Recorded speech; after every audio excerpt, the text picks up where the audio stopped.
Picture this. Your boss calls you into her office. She slides a piece of paper across the desk. It's a check, $4,800. She says, "This is yours. You earned it. All you have to do is sign right here." You look at the check, you look at her, and then you slide it back across the desk and say, "No thanks, I'm good." You would never do that. That is insane.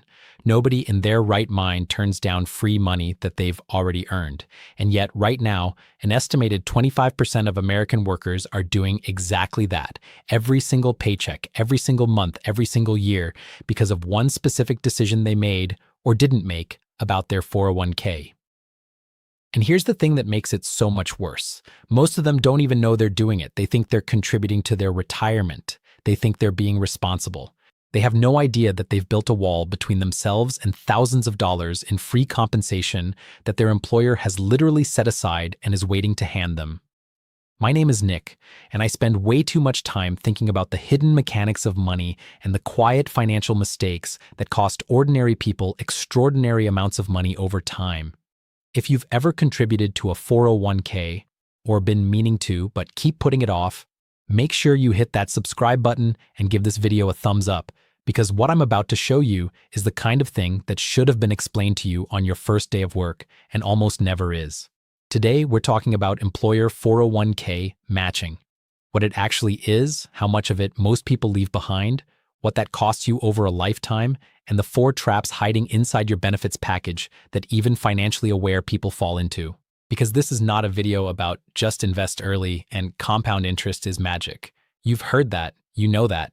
This is a video about the specific avoidable mechanics that are siphoning money out of your retirement account right now while you think you're doing everything right.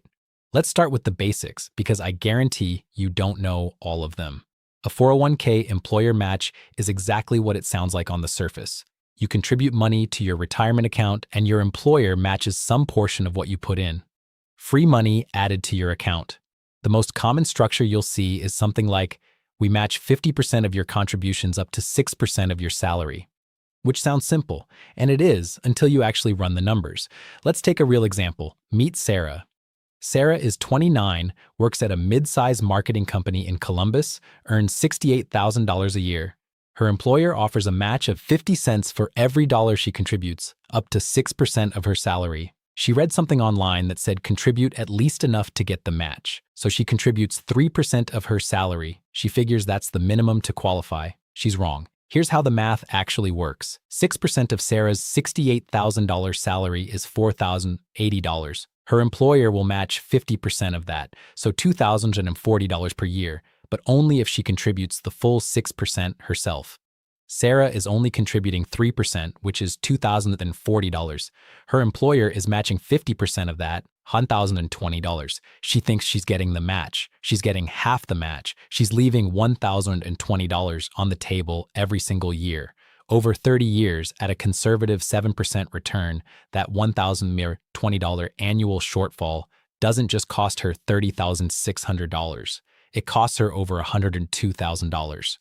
Because compound growth doesn't care that it was free money, it grows just the same. But Sarah isn't even close to the worst case.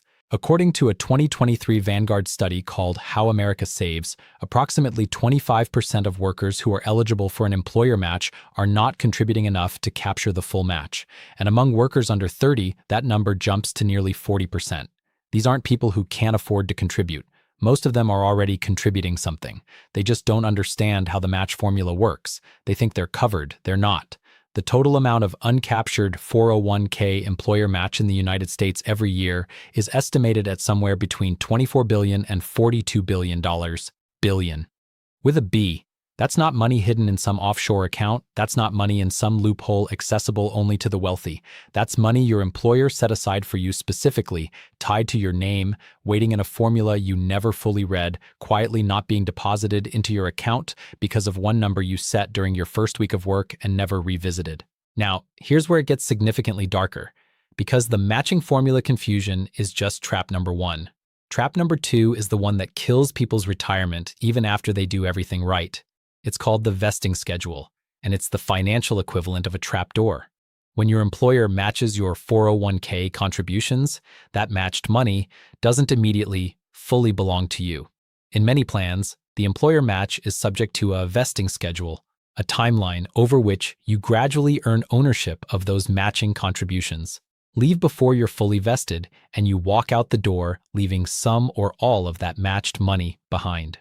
There are two main types. Cliff vesting means you own 0% of the employer match until a specific date, often 3 years, at which point you own 100% of it, all or nothing with a cliff. Graded vesting means you earn ownership gradually. A typical graded schedule might look like 20% ownership after year 1, 40% after year 2, 60% after year 3, 80% after year 4, 100% after year 5. The numbers behind this are staggering. According to the Bureau of Labor Statistics, the median job tenure in America is 4.1 years. The median. That means half of all American workers change jobs before reaching full vesting in many plans, and the average American worker changes jobs 12 times over their career. Let me walk you through what this means for one specific person. Marcus is 32. He's been at his company for 2 years. He's been contributing 6% of his $75,000 salary and capturing the full employer match, which is $1,250 per year, 3% of his salary. Over 2 years, his employer has deposited $4,500 in matching contributions. His company uses cliff vesting at 3 years. Marcus gets a better offer, 25% salary bump. He takes it. He hands in his notice. And at the exact moment he walks out the door, all $4,500 in employer matching contributions disappears. His own contributions stay, that's always yours, but the matched money is forfeit. He left before the cliff. If Marcus does this 3 more times in his career, each time with a similar amount at stake, he could forfeit $15,000 to $20,000 in employer matching contributions, which would have grown to somewhere between $90,000 and $130,000 by retirement at 7% annual returns. And nobody told him. His offer letter didn't lead with it. HR didn't schedule a meeting. The vesting schedule was somewhere on page 11 of a benefits document he skimmed during his first week.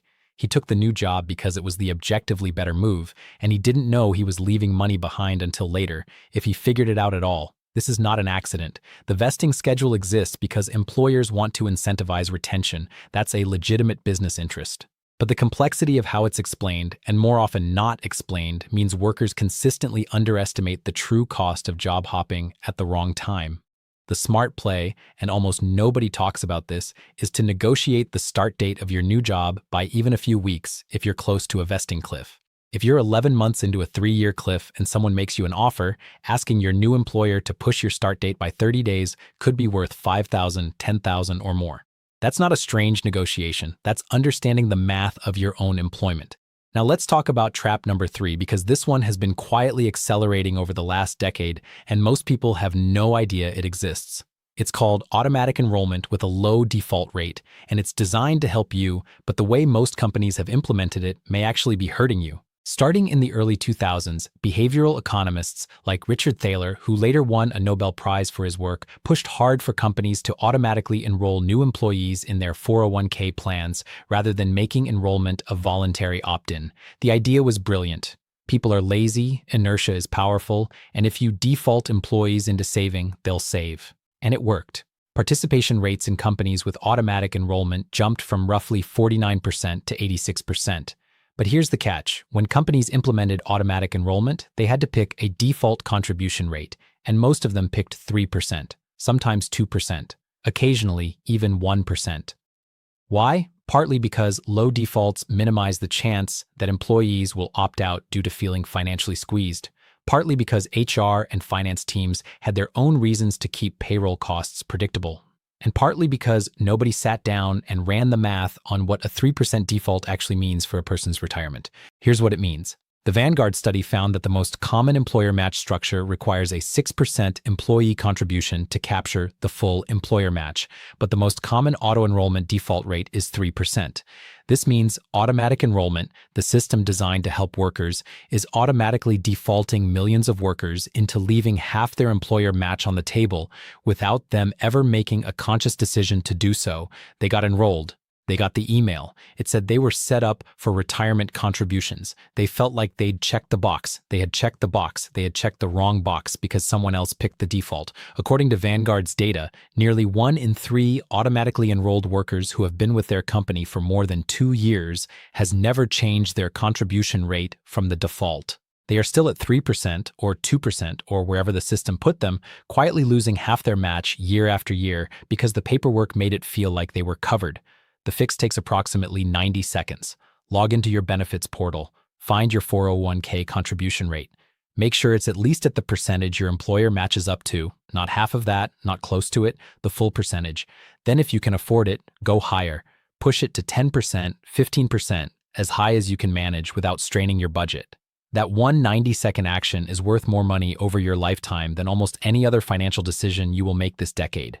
But before you close your browser and go do that, we need to talk about trap number 4, because this is the one that catches people who've done everything else right. Trap number 4 is the early withdrawal penalty, and specifically, the hidden math of what 401k money actually costs you when you pull it out early. Here's the scenario. You've been contributing to your 401k for 5 years. You have $34,000 in it. You get laid off, or you have a medical emergency, or you make a major life change, and you need money. Your 401k is sitting right there. It feels like your money, because it is your money, and you think, I'll just take $10,000 out and deal with the tax hit. Here's what the tax hit actually is. First, 10% early withdrawal penalty on the full amount. That's $1,000 gone immediately. Then the $10,000 is added to your taxable income for the year. If you're in the 22% federal tax bracket, that's another $2,200. Add state taxes. Let's say you're in a state with a 5% income tax, another $500. Total tax and penalty, $3,700. You took out $10,000 and netted $6,300. But that's not the real cost. The real cost is the compounding you just destroyed. That $10,000 left in the account for 25 more years at 7% would have become $54,274. You didn't just lose $10,000. You lost $54,274 in future value for $6,300 in your pocket today. This is why financial advisors say your 401k should be the absolute last place you pull from in an emergency, after emergency funds, after personal loans, after borrowing from family, after almost anything. Not because the money isn't yours, it is, but because the cost of getting it out early is so catastrophically high that it should feel like a financial emergency to tap it, not a solution to one. Here's the data. According to the Employee Benefit Research Institute, American workers withdraw more than $92 billion from retirement accounts before retirement age every single year. The average early withdrawal is approximately $14,800. After taxes and penalties, the average worker nets around $9,700. They surrendered $500 and decades of compound growth for a cash infusion they often use to cover expenses that a properly funded emergency fund would have handled. This is why the emergency fund comes first, always, even before maxing your 401k match. If you have zero buffer, you are one medical bill or one job loss away from cannibalizing your retirement account at the worst possible time, in the worst possible tax situation.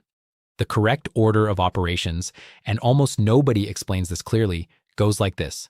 First, build a small emergency buffer, $1,000 to $2,000, just enough to cover a transmission repair without reaching for a credit card or a retirement account.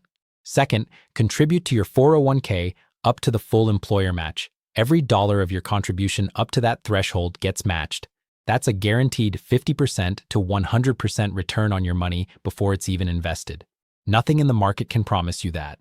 Third, pay off high-interest debt, anything above 7% or 8% interest, because carrying that debt costs more than most investments can return. Fourth, expand your emergency fund to 3 to 6 months of expenses. This is the wall that stands between you and your retirement account in a crisis. Fifth, after all of that, max out your 401k, your IRA, and any other tax-advantaged accounts available to you. Most people are skipping step 2 entirely or doing it wrong. Many are skipping steps 1 and 4, which is why they end up at step 2.5, rating the retirement account they finally funded. Let me show you what getting this right looks like over a career. Let's go back to Sarah. Remember Sarah? 29 years old, $68,000 salary. But this time, let's run 2 versions of her next 30 years side by side. Version 1. Sarah, the one we started with, contributes 3% of her salary all her working life, captures only half her employer match, never revisits her contribution rate. She invests consistently, doesn't make major mistakes, retires at 59.